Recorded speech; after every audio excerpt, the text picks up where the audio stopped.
If you need to add a DKIM record in GoDaddy, this tutorial will walk you through the entire process step by step in a simple and beginner-friendly way.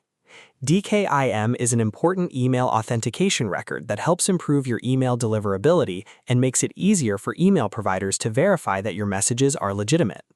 If you are setting up a business email, a custom domain, or connecting an email service, adding the correct DKIM record is one of the most important steps you can take. Before we begin, make sure you already have the DKIM value from your email provider, because GoDaddy is only where you publish the record. The actual DKIM key or selector details usually come from the service you are using, such as your email hosting platform or marketing email provider. If this video helps you, go ahead and hit the like button, and make sure to subscribe for more easy tech tutorials just like this one. Alright, let's get into it.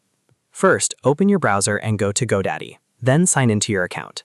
Use the account that owns the domain where you want to add the DKIM record.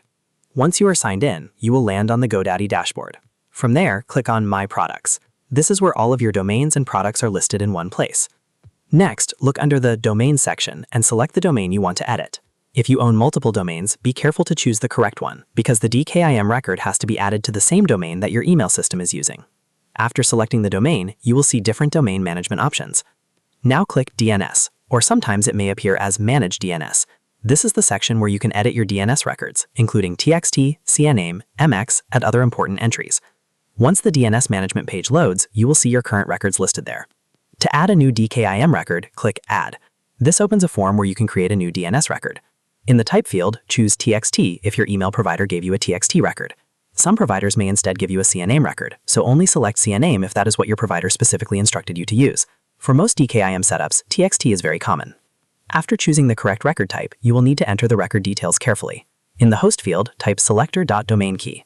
This is the most common host format for DKIM records, but keep in mind that your provider may sometimes give you a slightly different selector name. If they do, always follow their exact instructions. The selector is the first part of the DKIM record, and it tells email servers which key to look up. In the value field, paste the DKIM key provided by your email provider. This is usually a long string of text that looks like random characters. Make sure you copy it exactly as given, with no extra spaces before or after it. Even a small typo can prevent DKIM from working correctly. For TTL, leave it set to the default value, unless your provider gives you a specific recommendation. The default setting is usually fine for most users and will save you time.